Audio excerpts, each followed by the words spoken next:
Know your company में आज हमारे साथ बातचीत करने के लिए नेल्को की मैनेजमेंट मौजूद है। तीसरी तिमाही में नेल्को का मुनाफा करीब 23% बढ़ा है। वहीं आय 12% के आसपास के उछाल के साथ करीब 183 करोड़ रुपए पहुंच गई है। बीटा 6.5% बढ़ा है। हालांकि मार्जिन में थोड़ा सा दबाव है। नंबर्स पर, एक्सपेंशन प्लान पर बातचीत करने के लिए कंपनी के सीईओ और एमडी प्रदीप नाथ सर हमारे साथ मौजूद भी हैं। प्रदीप सर नमस्कार, स्वागत है कार्यक्रम में। सबसे पहले तो नंबर्स इस बार के जो थे उसमें सेल्स फ्रंट पर तो एक अच्छी ग्रोथ देखने को मिली, हालांकि थोड़ा सा मार्जिन सबड्यूड रहे हैं। क्या ओवरऑल क्वार्टर की सिचुएशन रही, कैसे सिनेरियो देखने को मिले, क्या ग्रोथ ड्राइवर रहे इस क्वार्टर के नंबर्स में? थैंक यू, शुक्रिया आपने मुझे बुलाया यहाँ पर सुमित साहब। ये क्वार्टर तो काफी अच्छी है। The quarter has been very good for us, the third quarter. आपने ठीक ही बताया कि आपका growth has been good. I think last year इसी टाइम पे आपसे बात किया था और मैं भी आपके कुलीग से बात किया था। तब से अब तक हमारा revenue has gone up by 12%, our profit have gone by 30%. So on a year-on-year basis for the same quarter, we've grown by 30%. So that's a very healthy growth that we see. Sequentially also, हमारा growth हुआ है 9% over last quarter in terms of revenue. The profit have also grown by 25%. So I think that's the other thing sequentially. So ये दोनों अगर देखेंगे तो overall I think our business is in a very healthy trend at the moment. And this has happened because अपने जितने orders हैं, अपने जितने contracts हैं, both for enterprise, maritime, aero. So we're doing good in all the sectors, and that is what has led to the more healthy profits for the company. तो Pradeep sir थोड़ा सा margins को लेके इस बार प्रेशर आता हुआ दिखाई पड़ा है। अगर क्यू ऑन क्यू बेसिस पर देखें तो फिर भी एक बार को सबड्यूड साइड पर है, लेकिन वाई वाई थोड़ा ज़्यादा प्रेशर था। सो कैसे रीड कर रहे हो आप मार्जिन की पिक्चर को, क्या की वजह थी उसकी? देखिए एबिटा मार्जिन मैंने पहले भी बताया, it will always range between about 18 to 21%. So that's the kind of range that will be there for the EBITDA for our company, and we are within that range. So it will vary marginally here and there depending on उस quarter में किस type का contracts implement हुए जा रहे हैं, and what is the impact of that contract vis-a-vis the rest of it. So it's because of that. But otherwise, it will be in the ranging of 80 to 21%. And that is what is the range that we are in currently. But our overall profits are growing up much better. You need to also see that our debt position taking. So today we are at a net debt of about 23 crores. This is the lowest so far. Our debt equity is at 0.2, which we believe is fairly healthy. And so the overall balance sheet of the company has become very strong right now.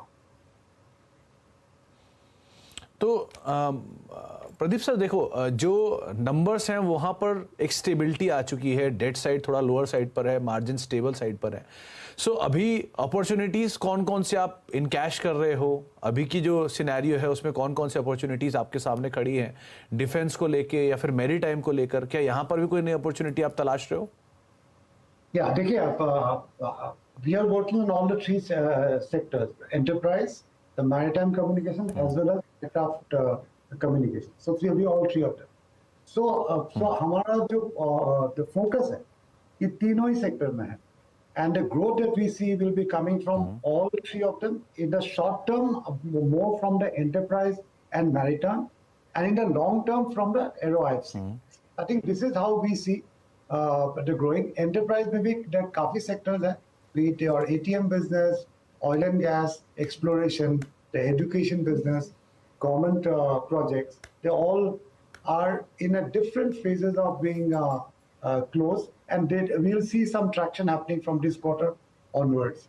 On the maritime, again, we are doing business in sectors, be it cruise, be it the commercial vessels, be it the energy vessels, we are doing in all of them.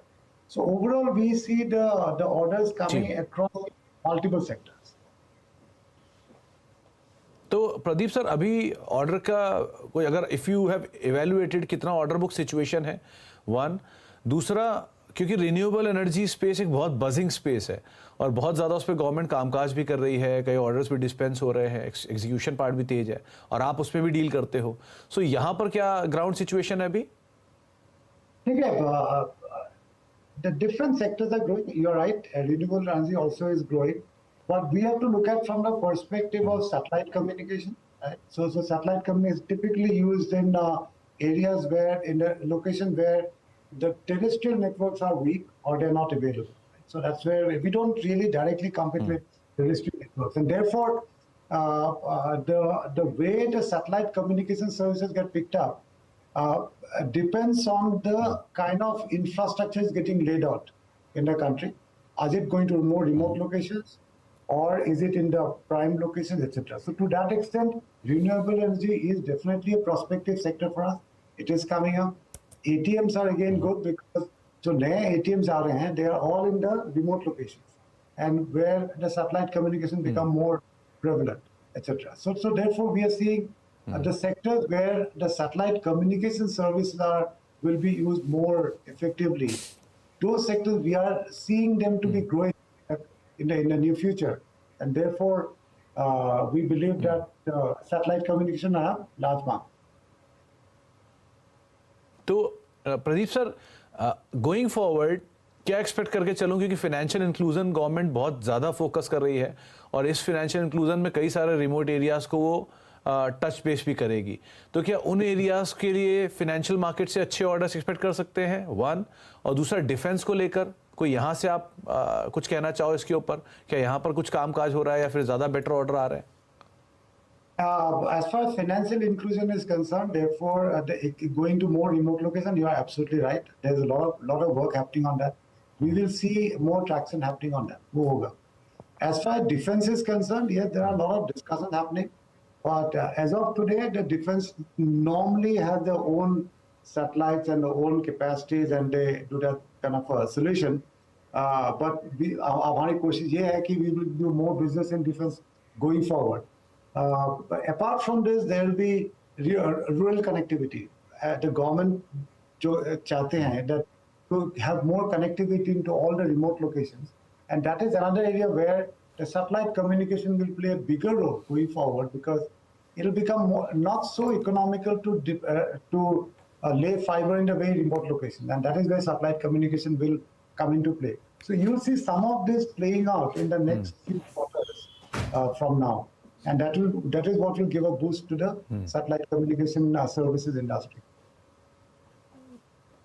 Okay sir, Amazon भी अपनी जो application है satcom licence को लेकर उसे finalise कर रहा है इंडिया में, क्या कुछ कंपटीशन इससे हम एक्सपेक्ट कर सकते हैं कंपनी के लिए? और ओवरऑल इंडिया का जो सैटकॉम लैंडस्केप है वहाँ पर किस तरह की अपॉर्चुनिटीज़, किस तरह के रेगुलेशंस, किस तरह के इश्यूज़ आप फेस कर रहे हो या फील कर रहे हो? देखिए, there are 2-3 things. एक तो ये है कि when you talk of Amazon, we're talking of a LEO satellite. There's a low Earth orbit satellite. What we are currently using is a geo satellite services. As a service provider, as a satellite communication service provider, we are agnostic whether it is a geo satellite, a geostationary satellite, or a LEO satellite. Right? So we will use the LEO satellite to offer services to our customer as and when they become available in the country. Even in geostationary satellite, we are using multiple satellites as and when newer satellites are coming. There are a lot of new technology development happening even on geo satellites. So our position is that with new types of satellites being available in the country, हम हर एक satellite में capacity लेंगे and we'll offer the most optimal service for our customers. So that is where we are looking at. The regulation is becoming more progressive. The satellite, there has been a new space policy which was announced some time back. Now the new telecom bill has also come. They've been all positive for the satellite communication industry. And therefore we feel that the more avenues are getting opened up for satellite communication services going forward. So overall, therefore, if I were to look at from satellite communication perspective, situation काफी अच्छी है. Market is likely to grow. The regulations are improving, and the new satellites coming in, and therefore the more capacities will be available, newer types of capacities will be available. So overall, it will be very positive for the satellite communication industry. तो Pradeep sir, ये जो आपने telecom bill की चर्चा की, ये telecom bill किस तरह से शेप अप करेगा आपकी इंडस्ट्री को? क्या बेनिफिट आप एक्सपेक्ट कर सकते हो, ना हम लोग एक्सपेक्ट कर सकते हैं इस टेलीकॉम बिल से, और कंपनी के लिए कितने वेन्यूज खुलेंगे इससे? One is telecom. Telecom bill ka, I think one of the main thing was about whether the satellite spectrum should be administratively allocated or auction. So our industry का कहना ये है that like globally जैसे होता है that it should be administratively allocated the way it has been done so far. But for last 2 years or maybe more, there has been a lot of talks about whether it will be auction or it will be administratively allocated. So the biggest advantage or biggest benefit that we see as a satellite communication industry is that it has been clarified that satellite spectrum would be administratively allocated. So that's the biggest thing that we see. From a new space policy, there are a lot of avenues getting opened up. It has become easier to get capacity on newer satellites.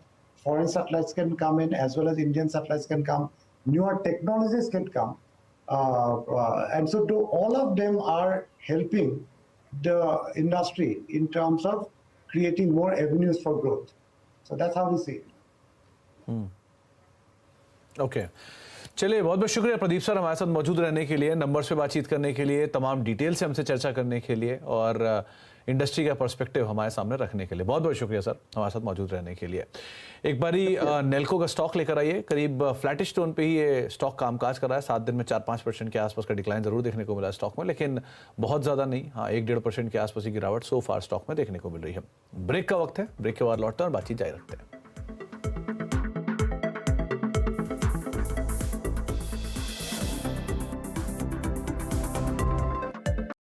बता दें कि money control पर दिए गए विचार experts के अपने निजी विचार होते हैं। वेबसाइट या मैनेजमेंट इसके लिए उत्तरदायी नहीं है। यूजर्स को मनी कंट्रोल की सलाह है कि कोई भी निवेश निर्णय लेने से पहले सर्टिफाइड एक्सपर्ट की सलाह लें।